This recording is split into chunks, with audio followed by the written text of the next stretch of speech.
since I first stepped through the door behind me as Prime Minister, I have striven to make the United Kingdom a country that works not just for a privileged few, but for everyone, and to honour the result of the EU referendum.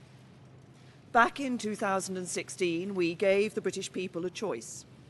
Against all predictions, the British people voted to leave the European Union. I feel as certain today as I did 3 years ago that in a democracy, if you give people a choice, you have a duty to implement what they decide. I have done my best to do that.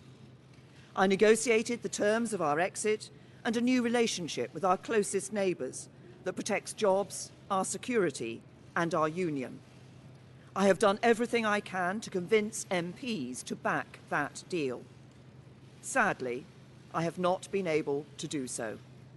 I tried 3 times. I believe it was right to persevere, even when the odds against success seemed high.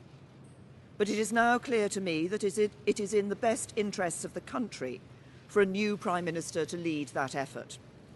So I am today announcing that I will resign as leader of the Conservative and Unionist Party on Friday the 7th of June, so that a successor can be chosen. I've agreed with the party chairman and with the chairman of the 1922 committee that the process for electing a new leader should begin in the following week. I have kept Her Majesty the Queen fully informed of my intentions, and I will continue to serve as her Prime Minister until the process has concluded. It is, and will always remain, a matter of deep regret to me that I have not been able to deliver Brexit. It will be for my successor to seek a way forward that honours the result of the referendum. To succeed, he or she will have to find consensus in Parliament where I have not. Such a consensus can only be reached if those on all sides of the debate are willing to compromise. For many years, the great humanitarian Sir Nicholas Winton, who saved the lives of hundreds of children by arranging their evacuation from Nazi-occupied Czechoslovakia through the Kinder transport, was my constituent in Maidenhead. At another time of political controversy, a few years before his death, he took me to one side at a local event and gave me a piece of advice. He said, "Never forget that compromise is not a dirty word. Life depends on compromise." He was right. As we strive to find the compromises we need in our politics, whether to deliver Brexit or to restore devolved government in Northern Ireland, we must remember what brought us here. Because the referendum was not just a call to leave the EU, but for profound change in our country. A call to make the United Kingdom a country that truly works for everyone. I'm proud of the progress we have made over the last 3 years. We have completed the work that David Cameron and George Osborne started. The deficit is almost eliminated. Our national debt is falling and we are bringing an end to austerity. My focus has been on ensuring that the good jobs of the future will be created in communities across the whole country, not just in London and the South East, through our modern industrial strategy. We have helped more people than ever enjoy the security of a job. We are building more homes and helping first-time buyers onto the housing ladder, so young people can enjoy the opportunities their parents did. And we are protecting the environment, eliminating plastic waste, tackling climate change, and improving air quality.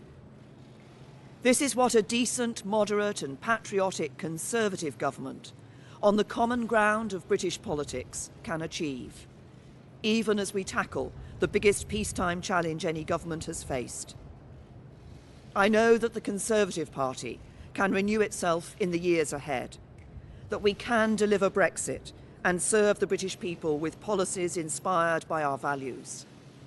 Security, freedom and opportunity.